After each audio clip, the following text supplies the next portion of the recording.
Late on a cold January evening, Marcus Hayes pushed his chair back from the kitchen table and rubbed his temples.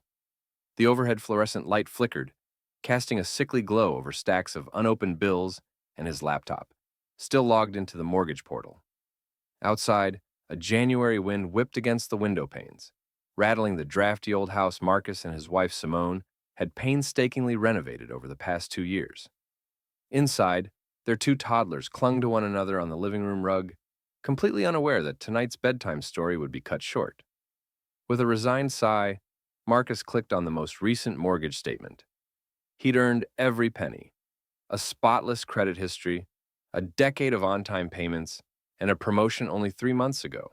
Yet the screen glared back at him with one damning line. Your application cannot be approved at this time due to one missed payment. His jaw clenched as he scrolled down to the fee schedule. A $50 late fee now ballooned into a denial. Somewhere in their paperwork, one payment had been logged 3 days past due. He recalled the incident vividly. That November, his division at the logistics firm had been bought out. Amid the restructuring, payroll had stalled, and his direct deposit arrived 4 days late. He'd called the bank's loan counselor, Trey Aldridge, explained the situation, and received assurances that the brief delay would be noted as a courtesy deferment. Marcus had caught up immediately and believed the matter closed. A courtesy, he'd been told, not a penalty. Now, as the computer's denial message sank in, anger flared through Marcus like wildfire. He slammed the laptop shut and stormed into the living room, where Simone was wrestling their son into a pajama footy. "They've denied our mortgage," he said, voice low but shaking. Simone froze, icy fear creeping into her expression. "Over $50?" she whispered. Their daughter looked up, puzzled. Marcus swallowed hard and managed a strained smile. "Just go to sleep, sweetheart." Later that night, after the children were tucked in, Marcus sat alone at the table, sipping lukewarm coffee. He replayed his phone call with Trey Aldridge's calm but resolute refusal. "Our policy is clear. One missed payment breaks the chain of trust. I'm sorry." Marcus had begged for reconsideration, appealed to Trey's humanity, even offered to pay the fee plus interest on the spot. But each plea had been met with corporate detachment. The next morning, over hurried cereal and spilled milk, Marcus overheard neighbors discussing new mortgages approved without hesitation. In the school drop-off line, fellow parents chatted about interest rates and upcoming rate locks, talk that now felt like a secret club Marcus had been barred from. He clenched the steering wheel as he drove away, a knot of indignation and disbelief tightening in his chest. That evening, Marcus sat in his childhood bedroom, now a cluttered home office, surrounded by faded high school diplomas and family photos. He opened a fresh document on his laptop and began typing in bold letters. One missed payment. Never again. He paused, fingers hovering over the keyboard, and then continued. I will not allow a bank's rigid policy to dictate my family's future. As the cursor blinked, Marcus felt something shift inside him, a spark of resolve that would ignite a plan far bolder than any mortgage application. In the hush of his childhood home, Marcus Hayes vowed not merely to rectify his own fortune, but to turn the tables on the institution that had cast him aside. If a single missed payment could deny him the roof over his family's heads, then he would find a way to claim ownership of the very bank that had broken his trust.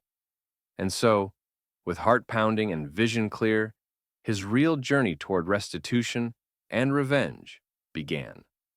The morning light sliced through the slatted blinds of Marcus's home office, glinting off the scattered mortgage statements and printouts that covered his desk. He stared at the bank's denial notice, its cold finality still burning in his mind. For the past week, he'd been haunting the municipal library, poring over dusty ledgers of county property records, scrolling through public filings on the state's online registry, and teaching himself the arcane language of banking regulations. He'd learned that a single non-performing loan could tip a bank's balance sheet into peril, that undercapitalized institutions often resorted to fire sales of assets to secure liquidity. But the most revelatory moment came at a weekday luncheon at the Civic Center. The room was a crowded hive of small business owners nursing lukewarm coffee under fluorescent lights, the low drone of polite conversation punctuated by clinking cutlery. Marcus sat alone at a high-top table when Elena Carter, a finance professor from State University, whose sharp lectures he'd attended years ago, recognized him from across the room. "Marcus Hayes?" she asked, slipping into the seat opposite him. Her tailored blazer and neat bun contrasted with the rumpled jeans he'd worn straight from work. "I heard about your mortgage trouble." He blinked, startled. "You did?" "Elaborate," she smiled, eyes warm but piercing. He recounted the bank's refusal. One late payment, one curt phone call, one irrevocable no. Elena listened intently, stirring her tea. When he finished, she leaned forward. "Banks are built on risk, yes, but also on perception of solvency. If a lender's non-performing loans spike, their own credit lines tighten. They can be forced to offload assets at steep discounts." Marcus frowned. "You mean the bank itself could fail on the back of bad mortgages? Even theirs?" "Absolutely," Elena replied. "If they can't raise capital through deposits or interbank borrowing, they must liquidate collateral, real estate, securities, even equity stakes they hold. That's when savvy buyers can swoop in." She tapped a paper napkin, sketching a simplified balance sheet. Assets on one side, liabilities on the other, with a narrow equity margin at the bottom. With enough cash on hand, you could buy their underpriced shares at a sealed auction. His pulse quickened. "But where would I get that cash? I'm not exactly sitting on a fortune." Elena's eyes gleamed. "That, my friend, is your next mission. Use your skills to build capital. Start a venture, turn a profit, and then redirect that capital into acquiring the bank's distressed assets." Driving home, Marcus replayed her words against the backdrop of the city's skyline. He thought of his renovated home, pride of his life, now overshadowed by a bank that had deemed him unworthy. The injustice stung, but beneath the pain, he felt a new resolve. If the bank saw him as a risk, he would become their most formidable counterparty. Over the next days, Marcus mapped out his plan. He would launch a logistics firm, leveraging his expertise in supply chains and regional contacts to generate rapid, scalable revenue. He sketched business plan outlines on legal pads, researched state licensing requirements, and drafted cold call scripts for potential clients. At night, Simone found him hunched over spreadsheets, her concern tempered by admiration as he charted every expense, projected every profit margin, and penciled in dates for investor pitches. By the end of the week, Marcus had formed Hayes and Company. Logistics, opened a business bank account, and leased a single cargo van. The spark that had ignited with one missed mortgage payment had now become a blaze of determination. He would not rest until he had amassed enough capital to own the bank that had once turned its back on him, and in doing so, he would redefine what it meant to hold the balance of power in the world of high finance. The morning sun slanted over the cracked garage floor as Marcus Hayes unlocked the roll-up door and surveyed his new headquarters. One battered cargo van, a steel shelving unit of paper clips and printer ink, and his grandmother's old kitchen table repurposed as a desk. Overhead, a single fluorescent tube hummed as he booted up his laptop, its battery stickered with the words Hayes and Company Logistics. Simone slipped him a travel mug of strong coffee and slid into a folding chair. "Ready for day one?" she asked, her eyes reflecting both pride and worry. Marcus nodded, heart pounding. He'd spent every spare hour since the bank's auction denial sketching routes on napkins, cold-calling manufacturers, and refining his pitch. Same-day delivery, GPS tracked, performance guarantees, or it's free. He dialed his first prospect, Tremont Automotive, a mid-sized parts supplier struggling with missed deadlines and wasted freight costs. On the third ring, a gruff voice answered, "Hayes and Company. Logistics. I can save you 10% on transport costs and guaranteed delivery windows. Interested?" Silence, then a skeptical grunt. "Prove it." 2 days later, Marcus and Simone crammed into the van as he retraced the Tremont route, arriving at dawn to load stamped steel brake calipers, scanning each pallet with his phone's barcode app, and plotting a course through morning construction. On the highway, he tested a real-time routing algorithm he'd cobbled together in Python. 5 alternative detours, that shaved off traffic delays by planning around known congestion points. By 10 a.m., he rolled into the client's dock and unloaded the calipers with seconds to spare before their production line shut down. The production manager, arms crossed, watched the offload and tapped his tablet's tracking app. "You're on board," he said, handing Marcus a purchase order form for a 3-month pilot. That afternoon, Marcus returned to the garage energized. Simone tallied the numbers. 3 round-trip runs a week at $450 each, minus fuel and maintenance, netting $1,050 in profit. "Reinvest half into a second truck," she suggested. Marcus nodded, already drafting a proposal to his new small business lender, an $80,000 lease to add a platform truck. Over the next 6 weeks, Hayes and Company grew in fits and starts. Marcus hustled at networking mixers in the Civic Center's fluorescent foyer. He wove business cards into conversations about on-time performance and cargo security. He negotiated with an insurance broker for commercial cargo coverage and certified drivers in DOT-mandated safety courses on weekends. Inside the garage, boxes of safety vests and first aid kits lined the shelves, while his laptop charted weekly revenue growth from $2,500 in January to $7,200 in March. Simone managed the books with meticulous care, reconciling invoices at midnight, updating QuickBooks entries by candlelight when power flickered, and emailing Marcus corrections with gentle urgency. Line 42 transposed a 0. By Easter, Hayes and Company had 3 trucks on the road, each emblazoned with the company's navy blue logo and the proud tagline, "Hayes and Company. Logistics, we move your business." On a sweltering April afternoon, Marcus stood beside the fleet as they returned from a high-volume contract with a regional food distributor. The drivers, once strangers, now greeted him with respect. Thumbs up from the cabs, nods of camaraderie. He watched Simone walk past, clipboard in hand, coordinating the next week's schedules. Marcus inhaled deeply, tasting the promise in that gritty garage, the roar of diesel engines, the sharp scent of hydraulics, the rhythm of loading bays. In the wake of one missed mortgage payment, he had built something real: equity, trust, and momentum. Beneath the fluorescent glow, Hayes and Company logistics hummed with life, and Marcus Hayes knew this empire, born of refusal and resolve, had only just begun its ascent. By mid-June, the polished marble lobby of Horizon Trust Bank still gleamed under crystal chandeliers, but behind the scenes, alarm bells were ringing. In the executive offices on the 20th floor, rows of executives in tailored suits pored over grim financial reports.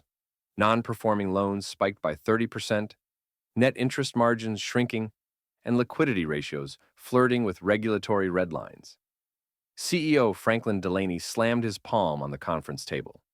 "We're running out of options," he barked, voice echoing off the mahogany paneling. "Our exposure to commercial real estate has soured faster than expected, and deposit outflows are accelerating. We need capital. Fast." Senior Vice President Laura Chen, Horizon's Chief Risk Officer, adjusted her glasses as she highlighted a slide. "Our Tier 1 capital ratio has slipped below 8%. If we don't shore up at least $50 million by quarter end, regulators will force restrictions on our lending." She tapped the screen. "Potential mergers are off the table. No one wants our toxic assets portfolio. A recapitalization via asset sales is our only recourse." Outside their ivory tower meeting, frontline staff felt the tremors. Tellers whispered about rumors of branch closures. Mortgage underwriters watched new applications die on the desk. Commercial bankers fielded panicked calls from worried clients. Each unanswered query deepened the bank's reputation crisis. That evening in Delaney's high-rise corner office, the board convened for an emergency session. Directors representing major shareholders, regional pension funds, and a mid-Atlantic private equity firm argued heatedly. One insisted on raising depositor fees. Another demanded immediate asset write-downs. When Delaney proposed a sealed bid auction for a portion of the bank's own equity, the room fell into stunned silence. "It's unprecedented," murmured board member Carla Nguyen, a veteran banker. "We're asking the market to value our shares at rock-bottom prices. We may never regain credibility." but time was their enemy. As the city lights blinked on below, Delaney concluded, "We hold this auction next Monday. Shares open for bids at 80% of book value. Anything to bring fresh capital on board? We're on the brink of collapse." Over the weekend, Horizon Trust branch managers circulated thinly veiled notices of temporary service adjustments. On Main Street, loyal customers queued at ATMs to withdraw funds. As the sealed bid deadline approached, the bank's ticker symbol drifted downward on financial news feeds. Meanwhile, Marcus Hayes watched from across town, eyes alight with purpose. The institution that had cast him aside now limped toward the auction block. In his mind, the pieces were falling into place. Hayes and Company's profits had ballooned over the previous quarter, investor calls were promising, and he was primed to strike. Monday dawned gray and uneasy. Inside Horizon's boardroom, Marcus Hayes slid into the seat at the head of the polished oak table. His crisp navy suit and calm demeanor, a stark contrast to the tension gripping the other directors. At his side, Simone placed a leather briefcase containing their sealed bid. As the clerk collected each envelope, the room bristled with anticipation. When the auctioneer announced the results, Hayes and Company Logistics, as the highest bidder for 45% of Horizon Trust's available shares, shock rippled through the assembled shareholders. Marcus's quiet resolve had outmaneuvered entrenched financiers. The bank that once denied him a mortgage was now partially in his hands. As the board adjourned in stunned silence, Marcus rose, shoulders squared. He surveyed the room, Delaney's tight smile, Chen's narrowed eyes, Nguyen's thoughtful frown, and felt a surge of vindication. This was not just a takeover, it was a reckoning. And from this crisis, he would forge a new era for Horizon Trust Bank, one built on second chances instead of rigid denials. Monday morning arrived with a tense hush over the high-rise conference center, where Horizon Trust Bank would auction off nearly half its equity stake.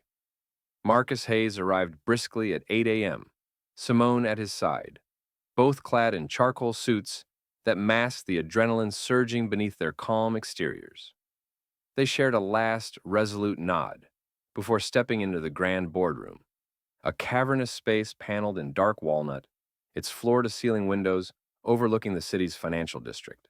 A dozen other bidders circled the central mahogany table, hedge fund representatives with brass nameplates, regional private equity managers in crisp ties, and even a delegation from a rival bank whose chairman watched Marcus with a sardonic tilt of his chin. At precisely 8:15, the auctioneer, a somber man in a pinstripe suit, cleared his throat and addressed the room. "Welcome to the sealed bid auction for 49% of Horizon Trust's available shares. Bidders may submit one envelope only. All bids are final. We will open submissions at 11:59 a.m., and the highest valid bid will be declared winner. Good luck." He gestured toward a secured drop box at the side of the room. Marcus and Simone exchanged a glance. They had calibrated their bid to the dollar, aggressive enough to outpace competitors, cautious enough to preserve Hayes and Company's balance sheet. For the next 3 hours, Marcus sat at the head of the table, reviewing financial reports and market analyses on his tablet. Every few minutes, he paused to sip water or straighten his tie, resisting the urge to pace.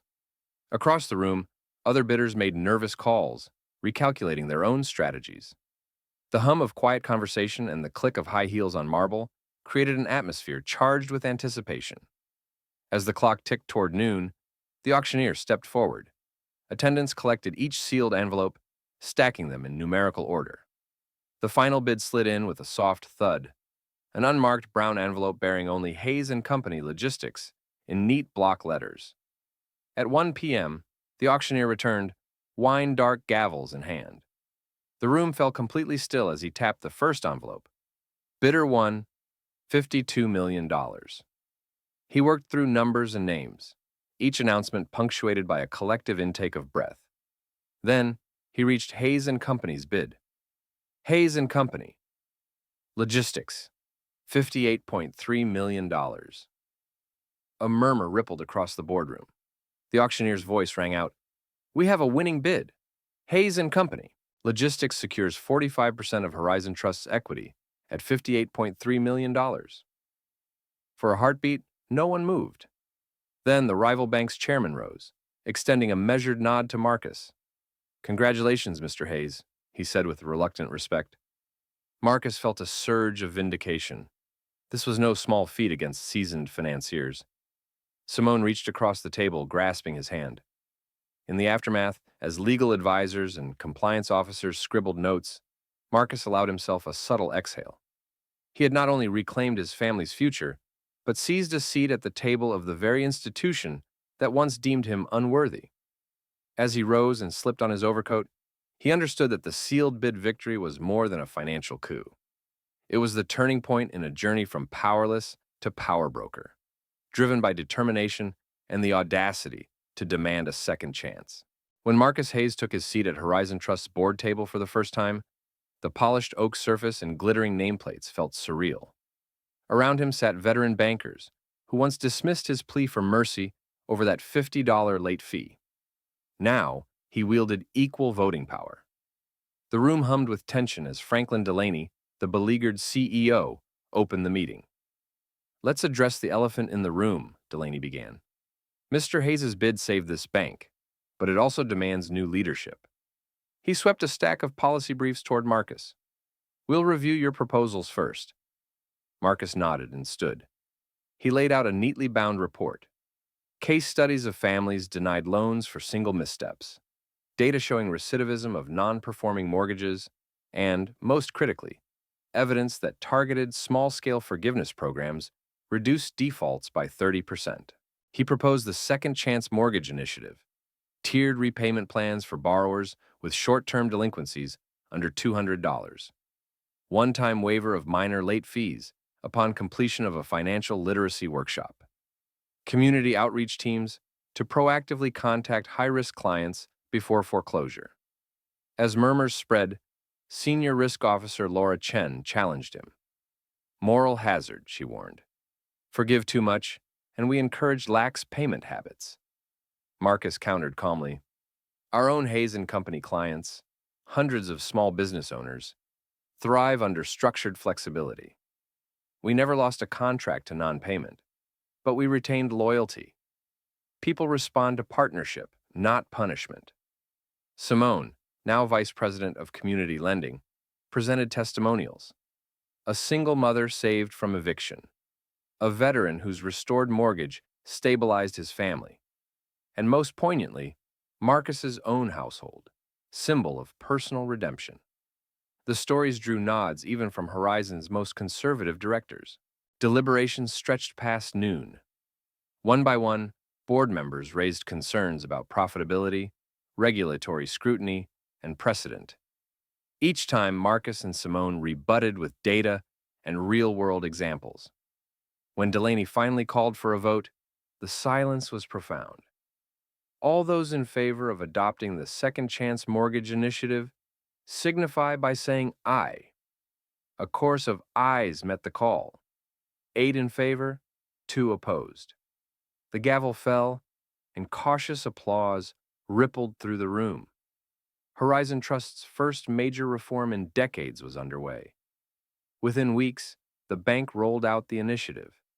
Dedicated loan officers reached out to 2,000 at-risk borrowers, offering fee waivers and financial coaching vouchers. Local news ran features headlined, "Bank Learns from Its Own Mistakes," profiling clients who regained stability. Horizon Trust's default rate dipped by 15% in the pilot region, validating Marcus's strategy. Ahead of the next quarterly earnings, Delaney praised the program in a staff memo. "We are not merely a bank. We are partners in our customers' lives. This initiative exemplifies our commitment to community and profitability alike." For Marcus, the greatest reward came weeks later, when a young couple, faces familiar from his own struggle, stood before him at a branch ribbon cutting for a newly financed home. Tears in their eyes, they thanked him for turning a one-time lapse into a permanent lifeline. In that moment, Marcus Hayes knew he had done more than buy a bank. He had transformed it, from an institution of inflexible rules into one of genuine second chances. Spring light filtered through the floor-to-ceiling windows of Horizon Community Bank's flagship branch as Marcus Hayes stepped into the bustling lobby. Gone were the austere teller counters of Horizon Trust. In their place stood warm wooden kiosks, staffed by smiling community lending officers. Portraits lined the walls, first-time homeowners whose keys had been handed over under the Second Chance Mortgage Initiative. Marcus paused to watch a young couple, arms intertwined, leave the branch clutching a congratulatory letter and a bouquet of flowers, symbols of a hard-won victory over an earlier default. Nearby, two bank officers guided a group of entrepreneurs through microloan applications for startups, their faces alight with possibility. In the boardroom upstairs, now rebranded as the Community Impact Hub, Marcus convened his first annual Hayes Fellowship Luncheon. Seated around the long oak table were recipients of the fellowship, small business owners, teachers, veterans, and single parents, each having overcome financial obstacles with the bank's support. Simone, now head of community programs, introduced each fellow by name, recounting their stories of resilience. When all had spoken, Marcus rose to address them. 5 years ago, a single missed payment closed a door for my family. Today, thanks to our collective efforts, that door's open wide for thousands of others. This bank exists because we believe one mistake should never define a lifetime. He paused as the assembled guests rose in spontaneous applause. That afternoon, local and national media crews swarmed the branch for a live broadcast. Marcus fielded interviews on the covered patio. "How did you transform a bank from the inside?" the reporter asked. "By listening to our customers, offering real solutions, and never underestimating the value of a second chance," Marcus replied, voice steady. As cameras rolled, he reflected on the journey, from the moment he first saw "denied" on his mortgage portal, through the gritty startup in his garage, the high-stakes sealed bid, and the tense boardroom battles. Each step had forged the principles now embodied in Horizon Community Bank's mission. That evening, as he locked up the branch alongside Simone, Marcus paused by the front door and looked back at the warm glow spilling onto Main Street. He felt the weight of both history and possibility. The legacy of a bank once defined by inflexible rules, now reimagined as a beacon of empowerment. Walking home under budding spring trees, Marcus slipped his arm through Simone's and smiled at the sound of children's laughter drifting from a nearby playground. In that moment, he knew the true measure of his success. Houses built, businesses launched, lives renewed, and the promise that, for anyone facing a setback, a second chance was waiting on the other side of perseverance.